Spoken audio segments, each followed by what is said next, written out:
విశాల విశ్వంలో భూమిపై ఉన్న ప్రకృతి మాత్రమే జీవకోటికి అవసరమైన ప్రాణవాయువు, నీరు, ఆహారాన్ని అందిస్తుంది. ప్రకృతి ఒడిలో మనిషి ఆరోగ్యం ఇమిడి ఉంది. ప్రకృతి అందించిన ఆహారం తినటం వలన ప్రజలు రోగాల బారిన పడకుండా దీర్ఘకాలం ఆరోగ్యంగా ఉంటున్నారు. టాపిక్లోకి వెళ్ళే ముందు మనం ఒక ఇంపార్టెంట్ కాన్సెప్ట్ తెలుసుకుందాం. అదే డాక్ట్రైన్ ఆఫ్ సిగ్నేచర్. అనగా మన పురాతన ఆరోగ్య వ్యవస్థలో ప్రతి పండు మరియు కూరగాయలు వాటి సంబంధిత మానవ శరీర భాగాల ఆకారంలో ఉంటాయి. ఇదే doctrine of signature. Already nature మన కోసం అన్ని ఏర్పాటు చేసింది. మనం ఇదంతా వదిలేసి పాశ్చాత్య నాగరికత వెంట పరుగులు పెడుతూ అనారోగ్యం తెచ్చుకుంటున్నాం. అయితే మన శరీర భాగాల ఆకారంలో ఉండి అవి తినడం వల్ల ఆ భాగాలను ఆరోగ్యంగా ఉంచుతున్న కొన్ని పండ్లు మరియు కూరగాయల గురించి ఇప్పుడు తెలుసుకుందాం. ఇది తెలిసాక అరే నిజమే కదా అని ఆశ్చర్యంగా అనిపిస్తుంది. ఇంకా లేట్ చేయకుండా అవి ఏంటో తెలుసుకుందాం. Walnuts are good for our brain. Walnut ఆకారం మీద ఉండే వ్రింకిల్స్ అండ్ క్రాస్ సెక్షన్ అంతా మానవ మెదడు ఆకారంలో ఉంటుంది. అయితే వాల్నట్ తినడం వలన బ్రెయిన్కి చాలా ఉపయోగాలు ఉన్నాయి. అవి ఏంటంటే వాల్నట్లో ఆల్ఫా లినోలిక్ యాసిడ్ అనే plant based omega 3 fatty acid పుష్కలంగా ఉంటుంది. ఇది బ్రెయిన్ ఫంక్షన్ని సపోర్ట్ చేస్తుంది. అలాగే ప్రెగ్నెంట్ ఉమెన్స్ వాల్నట్ తినడం వలన శిశువు మెదడు అభివృద్ధి చెంది ఆరోగ్యంగా ఉంటారు. అలాగే పెద్దవాళ్ళు ప్రతిరోజు వాల్నట్స్ తింటే అల్జిమర్స్ అనే మతిమరుపు వ్యాధి బారిన పడరు. Carrots are good for our eyes. క్యారెట్ను కట్ చేస్తే సేమ్ మన కనుగుడ్డు ఆకారంలో ఉంటుంది. మీరు ఎప్పుడైనా అది గమనించారా? అయితే క్యారెట్స్లో ఉండే బీటా కెరోటిన్ కంటి ఆరోగ్యానికి ఎంతగానో సహకరిస్తుంది. ప్రతిరోజు క్యారెట్ తినడం వలన వైటమిన్ ఏ పుష్కలంగా లభించి కంటి చూపు మెరుగుపడుతుంది. Mushrooms are good for our ears. మష్రూమ్ని కట్ చేస్తే అచ్చు మన చెవి ఆకారంలో ఉంటుంది. మష్రూమ్స్ తింటే చెవికి ఎలా మంచిది అనుకుంటున్నారా? ఎలా అంటే మీకు తెలుసా, మానవ శరీరంలో అతి చిన్న ఎముకలు చెవి నిర్మాణంలో ఉంటాయి అని. అదే అతి చిన్న ఎముక అయిన స్టైపేస్. మష్రూమ్లో వైటమిన్ డి పుష్కలంగా ఉంటుంది. సో మష్రూమ్ తింటే చెవి ఎముకలకు వైటమిన్ డి అంది మన వినికిడి శక్తిని కోల్పోకుండా కాపాడుతుంది. Grapefruits are good for the breast lymphatic system. గ్రేప్ ఫ్రూట్లో ఉండే ఫోలేట్, వైటమిన్ సి, క్రిప్టోజాంతినిన్ అనే carotenoid, beta carotene, flavonoids and quercetin, hesperetin and naringenin అనే యాంటీ ఆక్సిడెంట్స్ క్యాన్సర్ సెల్స్తో పోరాడతాయి. సో సిట్రస్ ఫ్రూట్ తినడం వలన బ్రెస్ట్ క్యాన్సర్స్ రాకుండా కాపాడుకోవచ్చు. Grapes are good for the lungs. Bunch of grapes లంగ్స్లో ఉండే ఆల్వోలి ఆకారంలో ఉంటాయి. ఆల్వోలి అనేది లంగ్స్లో ఉండే చివరి భాగం. ఇది ఊపిరితిత్తులలోని ఆక్సిజన్ని రక్తంలో పంపించడంలో సహకరిస్తుంది. మరియు గ్రేప్స్లో ఉండే ప్రోయాంథోసైనడిన్ అనే పదార్థం వలన ఆస్తమా మరియు క్రానిక్ అబ్స్ట్రక్టివ్ పల్మనరీ డిసీజ్ అనే దీర్ఘకాలిక వ్యాధి రాకుండా నిరోధిస్తుంది.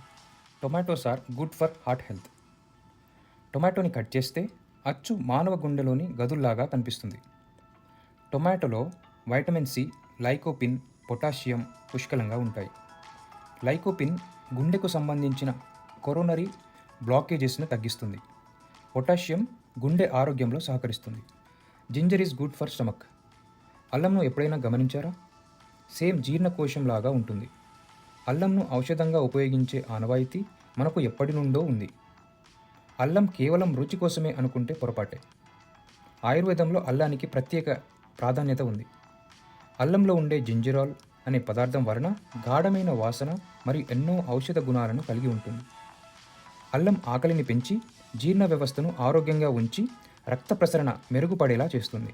ఇందులో ఉండే యాంటీ ఆక్సిడెంట్స్ యాంటీ ఇన్ఫ్లమేటరీ లక్షణాల వలన గ్యాస్ ప్రాబ్లం, కడుపు ఉబ్బరం, కడుపు నొప్పి రాకుండా కాపాడుతుంది. Celery stalks are good for our bones. Celery stalks పొడవుగా బోన్స్ లాగా ఉంటాయి. సెలరీలో ఉండే ఎపిజెనైన్ ఎముక ఆరోగ్యానికి సహకరిస్తుంది. సెలరీలో మెగ్నీషియం, ఫాస్ఫరస్ అధికంగా ఉండటం వలన ఎముకలు ఆరోగ్యంగా ఉంటాయి. Sweet potatoes are good for pancreas. చిలగడ దుంపలు అచ్చు మన ప్యాంక్రియాస్ ఆకారంలోనే ఉంటాయి. స్వీట్ పొటాటోలో vitamin A, vitamin C, vitamin B one, B two, బి6, vitamins K, magnesium, copper, fibre, niacin పుష్కలంగా ఉంటాయి. ఇది తింటే శరీరానికి తక్షణ శక్తి లభిస్తుంది. అందుకే ఉపవాసాల రోజులలో నీరసించకుండా ఉండేందుకు చిలగడ దుంపలు తింటారు. ఇది గ్లైసెమిక్ ఇండెక్స్ను తగ్గించడం వలన డయాబెటీస్ రాకుండా సహకరిస్తుంది. అలాగే ప్యాంక్రియాస్ పనితీరు మెరుగుపరిచి క్యాన్సర్ రాకుండా కాపాడుతుంది. Avocado is good for uterus. Avocado ఆకారం చూస్తే సేమ్ గర్భాశయం లాగానే ఉంటుంది. అవకాడోలో ఉండే ఫోలిక్ యాసిడ్ యూటిరస్ను ఆరోగ్యంగా ఉంచుతుంది. అలాగే గర్భంలో శిశువు నరాల వ్యవస్థ ఎదుగుదలలో సహకరిస్తుంది. మరియు అవకాడోలో ఉండే వైటమిన్ ఈ యూటిరస్ లైనింగ్ ఏర్పరచడంలో సహకరిస్తుంది. Olives are good for ovaries. Olives స్త్రీ అండాశయం ఆకారంలో ఉంటాయి. ఈ ఆలివ్స్ తినడం వలన లేదా ఆలివ్ ఆయిల్ వాడటం వలన అందులోని వైటమిన్ ఈ యాంటీ ఆక్సిడేటివ్స్గా ఉండి బ్లడ్ ఫ్లోని ఇంప్రూవ్ చేస్తుంది. ఇది ఇన్ఫ్లమేషన్ను తగ్గించి హార్మోన్స్ని బ్యాలెన్స్ చేసి ఫర్టిలిటీని ఇంప్రూవ్ చేస్తుంది. Figs are good for testis. Figs తినడం వలన స్పర్మ్ కౌంట్ పెరిగి మేల్ ఫర్టిలిటీ ఇంప్రూవ్ అవుతుంది. Rajma is good for kidneys. Rajma వీటిని కిడ్నీ బీన్స్ అని కూడా అంటారు, ఎందుకంటే ఇది సరిగ్గా కిడ్నీ ఆకారంలోనే ఉంటుంది. రాజ్మా తినడం వలన అందులో ఉండే molybdenum, folate, iron, copper, manganese, vitamin K and fibre rich ఉండటం వలన కిడ్నీ ఆరోగ్యానికి సహకరిస్తుంది. అలాగే యాంటీ ఆక్సిడెంట్స్ ఉండటం వలన రక్తంలో గ్లైసెమిక్ ఇండెక్స్ తగ్గించి గ్లూకోజ్ లెవెల్స్ పెరగకుండా చేస్తుంది. Broccoli is a anti cancer vegetable. Broccoli ఆకారం అచ్చు కణాల గుంపులాగా ఉంటుంది. బ్రాకోలీలో ఉండే సల్ఫోరమైన్ అనే కాంపౌండ్ బాడీలో ఎంజైమ్స్ని కాపాడుతూ క్యాన్సర్ కారక కెమికల్స్ని తొలగిస్తుంది. Onions are good for body cells. ఉల్లిపాయ మీద పొరలలాగా మన సెల్కి కూడా 3 లేయర్స్ ఉంటాయి. ఈ ఆనియన్ తినడం వలన ఇందులో ఉండే వైటమిన్ సి ఇమ్యూనిటీని పెంచుతుంది. అలాగే కొల్లాజిన్ అండ్ ఐరన్ అబ్జార్ప్షన్లో సహకరిస్తుంది. ఇది ఫ్రీ రాడికల్స్ నుంచి సెల్ను కాపాడుతుంది. Thanks for watching. ఈ కంటెంట్ మీకు నచ్చితే సబ్స్క్రైబ్ చేసుకోవడం మాత్రం మర్చిపోకండి. ధన్యవాదాలు.